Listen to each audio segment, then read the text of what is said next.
Guys, Will here with W.T.F car reviews, and today we're going to be reviewing the all-new 2023 Nissan Maxima Platinum. And huge thanks to Red at Courtesy Nissan in Tampa, Florida for making this review possible.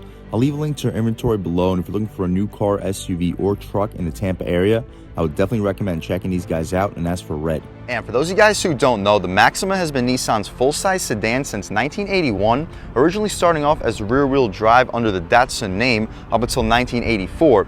Front-wheel drive since 1985 all the way up until now for 2023. The 8th generation Maxima that you see here was released in 2016, featuring Nissan's famous VQ 3.5-liter V6, now making 300 horsepower, 261 pound-feet of torque. Facelifted in 2019, featuring updated taillights, quad exhaust tips, standard safety shield with automatic emergency braking with pedestrian detection, blind spot warning, rear cross traffic alert, and lane departure warning. We also got different interior trim and styling with the facelift.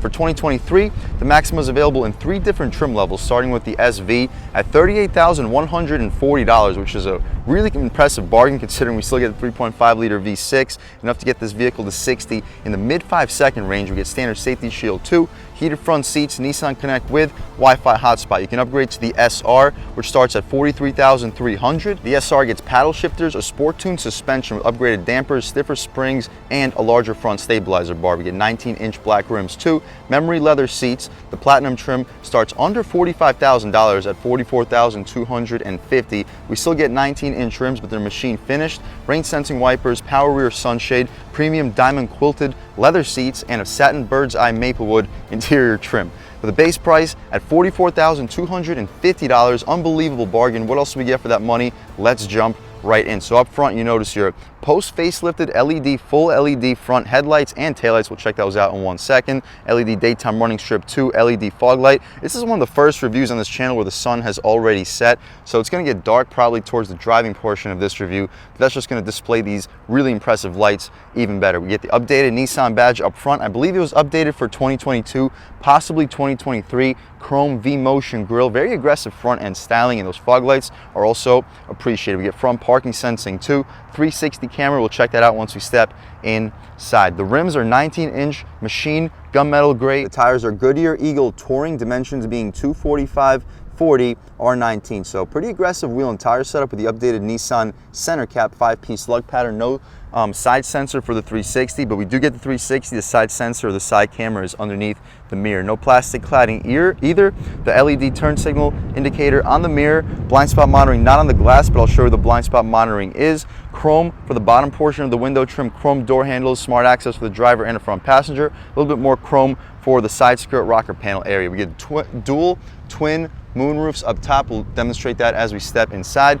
Some black trim up top for the window trim, blacked out B-pillar too. Out rear, same rear wheel and tire setup. The gas cap is a push to open, no easy fill. You got to unscrew the cap to access it. We get LED taillights, which is impressive because even the post facelifted Altima doesn't get LED taillights, and they're a beautiful design with the LED daytime runner and full LED for the turn signal and reverse light and brake lights. Quad exhaust tips featured for the post facelifted Maxima. Rear parking sensing too. Shout out courtesy Nissan of Tampa, Florida for making this review possible. Maxima, Nissan, and Platinum all up top with a subtle lip spoiler too. I'm liking the tints. It's tough to really see since it's dark outside, but this vehicle is tinted. We can take a squat back here though, get a quick look at the exhaust tips and rear diffuser, which is some aluminum outlined material. But speaking of the exhaust tips, let's fire up this 3.5-liter VQ V6 and hear how she sounds.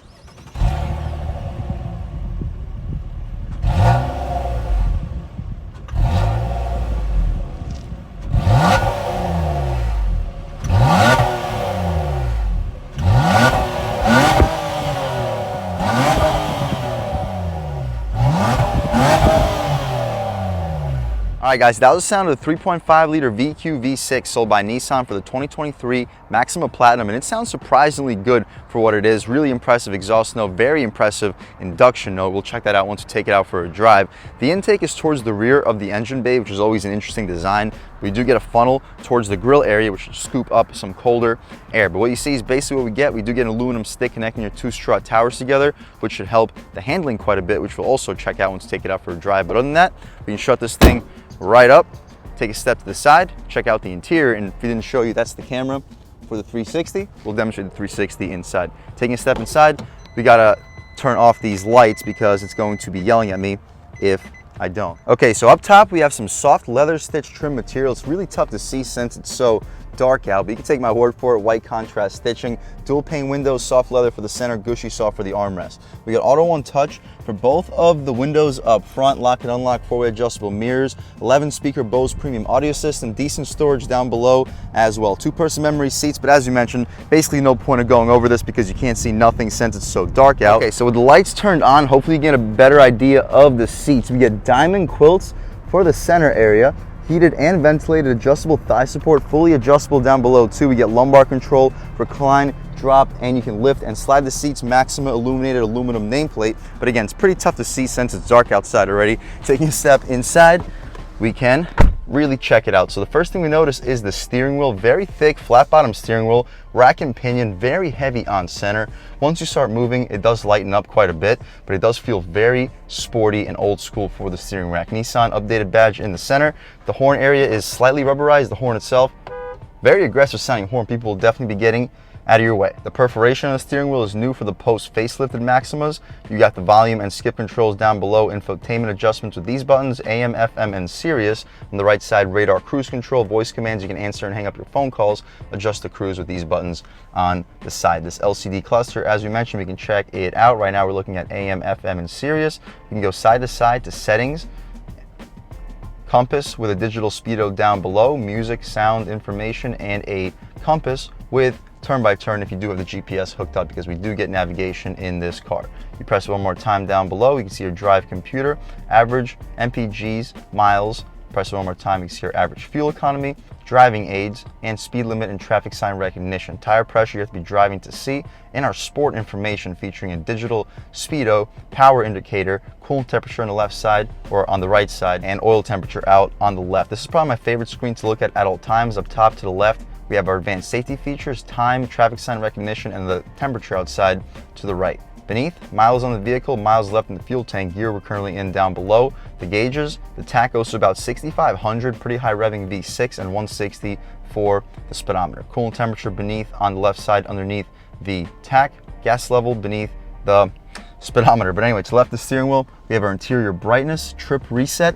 Down below, I know it's impossible to see right now, but take my word for it, we have the trunk release, safety shield, heated steering wheel, and this button turns or lifts your rear sunshade up and down. Again, very tough to see when it's this ridiculously dark in the car. So we'll speed things up, no need to go into as big of detail as usual. We get some faux wood trim with some diamond etches in the wood, but again, very tough to see. Continue along, stitched material for the top part of the dashboard, soft touch for the dashboard itself. The steering wheel is tilt and telescoping. The column doesn't tilt and telescope with it like it did in the older vehicles, but it is a power tilt and telescope, which is a pretty premium feature for a sub $45,000 base price. The stocks have a super satisfying click to them, auto headlamps, auto high beams, and auto rain sensing wipers. This is a legitimate luxury car. The touchscreen, hopefully I can center my camera to it. There we go. Pretty good resolution. The response is decent. Not as good as the new Altima, the post facelifted Altima that we just reviewed in this channel, but still very good for the touchscreen. We got shortcuts outside of it if you don't want to go through the screen itself. Dual zone automatic climate control, heated and ventilated seats. The controls are right here. Start stop button, gear select controls, the CVT transmission. We get manual shift controls on the gear selector, no paddle shifters. The SR though does get paddle shifters. The backup camera, we can take a look. Not the best resolution, but we do get a 360 camera, also without the best resolution, but both are very nice to have. Guidance lines and trajectory, and as you mentioned, the steering has a very hefty weight to it. Underneath, we have a USB and USB-C port with an aux port, plus plenty of storage down below. It'll be tough to see, it's not very well lit, very solid storage in this closable cubby. 2 cup holders, you'll fit 16 ounces in here with no problem. Pass through, good spot for a phone. Buttons that control your touchscreen, map, menu, and back. These can control the zoom for the touchscreen. As you see, you can zoom in and out with some excellent response and a very high quality dial feel. You can turn off your traction control, engage sport mode with these 2 buttons. The center armrest is gushy soft, way softer than the Altima. The storage space, way smaller than the Altima. You'll fit probably 2 or 3 20-ounce water bottles in there. Not the worst amount of space, but not the most. You also have a button in there to turn on or off the interior illumination, which is currently set to blue. It's tough to see because we currently have the dome lights on, so you can actually see what I'm showing you guys in the interior. Additional 12 volt in there, good spot for a radar detector. The glove box, you can check it out, pull this latch. It is damped, massive. You're fitting 40, 50 license plates in there. Very impressive amount of space. We get more of that faux wood trim with some diamond etches in it. Soft touch for this airbag cover area. The center area has a sunglass holder, not a frameless rear view mirror, but it is auto dimming with 3 garage home link settings on it. The interior lights, as you see, are LED. Power tilt and telescoping moonroof, twin panels with a bar in the center. Nice little roll bar. Only the front panel opens. We'll see how far it opens. Pretty far. See if it goes any further. It does not. We can poke our way out of here. It is nighttime in Tampa, Florida. It's like 6:05 and it's already dark, so we're approaching some winter time now, but we can shut this thing right up. We'll leave the shade open. It doesn't really matter since it's dark out. You're not going to see how much light is brought into the cabin, but I told you we'll leave the shade open, so we'll do exactly that. We can get a quick look at the window sticker, see any features that I may have missed on this 2023 Maxima Platinum. You can pause, take a look at all the standard equipment, and there is a ton of it for a base price of $44,250. We have active noise cancellation too, if we didn't mention that. Remote engine start, Nissan intelligent key with push button start. But again, you can pause, take a look at everything that comes available on this vehicle. Options, $225 for the splash guards, $435 for the rocker panel moldings, the sport mat group with sport floor mats, trunk mat, trunk net, first aid kit, and bag hooks is $420, $90 for the sliding trunk organizer, $310 for the interior accent lighting, premium spoiler for $420, rear diffuser for $370. The illuminated kick plates are included with a platinum trim. After an $1,100 destination charge, total price sitting at $47,615. Still an unbelievable value. This might be one of the best value premium full-size sedans on the road today. 24 MPGs, 20 city, 30 on the highway. The exterior color in this vehicle is super black with a charcoal interior, but that's about it. We can put this window sticker right back. That's better for the front seat in general. Let's hop out back, see how much space is offered back here. Check out the cargo space after that, and then take this thing out for a drive. Up top, we have that leather stitch trim with white contrast stitching, still gushy soft for the armrest. Aluminum door handle. We'll check out the rear windows. They're not dual pane, but a very thick single pane of glass. They're not auto one touch out rear either. Aluminum nameplate or kick plate as we step inside. Diamond quilted rear seats. I'll try to turn on the rear lights so you guys can pick up the seats a little bit better. You see my reflection better than you see the seats, but very impressive diamond quilted seats. The padding is squishy soft going all the way out to the door frame, so very couch-like seats. Legroom, I'm a little bit over 6 feet tall, sitting behind my seat settings, and surprising, it's actually a little bit less than the Ultima that we just reviewed in this channel. I have about 4 or 5 inches of knee room, but still plenty of room overall, plenty of room for my feet. I'll be very comfortable here for long trips. Headroom, I have about 1 inch, maybe 2. Pretty spacious. We don't get a third zone climate on the Platinum trim. We get air vents, USB-C, USB port, and heated rear seats. I know it's probably really tough to pick it up on camera, as I've said it throughout this whole review, but you can take my word for it. Mat pockets behind both of the front seats. The center cubby, you can pull the string, drop it down, gushy soft for the armrest. We get this little pass-through cubby, good spot for a phone, 2 cup holders. You'll fit 12, maybe even 16-ounce water bottles in there. The interior light, as you guys can see, is LED. That's the only reason you can see anything in this vehicle right now. But other than that, we can take a step out of this 2023 Ultima Platinum, check out the cargo space real quick, and then take it out for a drive. You know what? Before we check out the cargo space, let me turn the lights on. All right, guys, that's a lot better. I really wanted you to see the LED taillights one more time. Definitely a distinguishing characteristic for the 2023 or post facelifted Nissan Maxima. This is probably the last year for the Maxima, so if you're a fan of a V6 spacious vehicle, both in the front, back seat, and cargo space, you might want to check this out while you can. The cargo space, as we mentioned, though, is massive, even more impressive than the Ultima. Not by much, though. You'll still fit a golf bag horizontally. Secret storage wise, you can check it out real quick underneath this Maxima carpet, which is kind of tough to get underneath, but okay. Underneath there, we have some secret storage for a spare tire. I know it's definitely impossible for you guys to pick it up, but take my word for it. Again, cargo tray, you can pull these latches to fold the rear seat 60-40 split. You do so, I would expect you to fit up to a 60-inch TV back here with no problem. But what you see is basically what we get, if you could even see. But we can shut this thing right up, take one more step back, walk around this 2023 Maxima one more time. I apologize, I know it's tough for you guys to pick up the interior for the nighttime reviews, so in the future I'm going to try to get the reviews done as early as possible. It's just I've been really busy lately. It's been tough to get out anytime before night. Other than that, though, that's about it for the interior and exterior of this 2023 Maxima. Let's take it out for a drive. All right, guys, now we're just about seeing everything we need to see with the inside and outside of this 2023 Nissan Maxima Platinum. Let's take it out for a drive. The first thing I notice, throttle response is super sensitive. The steering wheel is very well weighted with this rack and pinion steering. We're so used to these super light electric steering racks. It's nice to have something different for a change. The Frontier also uses a hydraulic steering rack, and it is heavy. It's actually way heavier than this, but compared to like the Altima we just drove, this is a noticeably heavier rack. But the throttle, again, it feels sensitive running over the bump. The ride quality is great. It feels about the same as the new facelifted Altima, but that's a good thing because the new facelifted Altima has an excellent ride. Bump, boom, runs over like it's absolutely nothing. But once we're moving, the steering feels nice and light. I almost feel like the Altima has better response for the wheel. You just feel a lot less since it's a fully electric rack. We can try out an acceleration off the line. This guy is walking his dog. I don't want to get in his way, but he's going to definitely smell some burnt rubber because we're going to be taking it off the line right over here. Okay, slow down. We'll try it out in sport too, but right now just regular mode. We're not going to floor it off the line because we know exactly what the wheels are going to do, but we'll lean into about halfway and then finish off the throttle, and let's go. Woo, little wheel spin on the gas. Yeah, this thing can fly. That first gear ratio goes to about 52 miles per hour, so very long gearing. It would be nice if Nissan threw their 9-speed transmission out of the Pathfinder into this. Like a snappy 1-2 shift, where first gear takes you to about 25-30, second gear takes you to 55-60. This thing could be even quicker. I know the front wheel drive limits what you can do acceleration wise, but an all-wheel drive Maxima with this VQ V6 and a 9-speed transmission, it would remind me of like one of those old Infiniti G37s or G35s from back in the day. Those were some impressive sports cars. And with an updated transmission, it would be sweet to see how that would feel. But throwing it through the body roll, it feels like there's a little bit more body roll compared to an Altima. I mean, it's a bigger vehicle. The turning radius isn't as good, but coming out about halfway. Woo!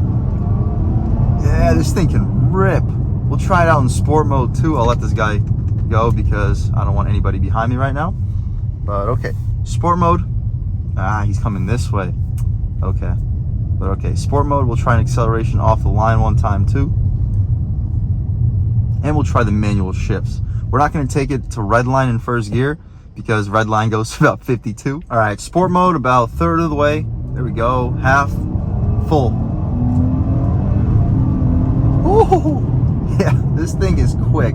I can 100% see 0 to 60 happening in under 6 seconds. 5.5 seconds is possible if you get a really good launch. It would be so cool if this thing could just have an optional all-wheel drive version or an optional 9-speed transmission, anything to just be more performance oriented. But it doesn't seem like that's where Nissan goes with their sedans. They really prioritize a CVT. It seems like every sedan they sell comes with a CVT. I can't think of one that doesn't. The Pathfinder is one of the only new vehicles that I know of that doesn't have a CVT. The Frontier, of course, and the Titan also don't have a CVT, but we're talking about SUVs and trucks. Taking a step out into this road, we can try the manual shift controls out. All right, taking a step out here, we'll start it off in first gear. Get it situated. On the gas. Woo! Yeah, this thing can absolutely fly. Through the turns, you feel a tiny bit of body roll, but definitely nothing unbearable. I want to try a second gear pull. Slow down a little bit. Second gear. On the gas. Good torque. Where does all that torque come from in second gear? This VQ V6 engine is an absolute masterpiece. We'll try out a real world turning radius as soon as we get the chance.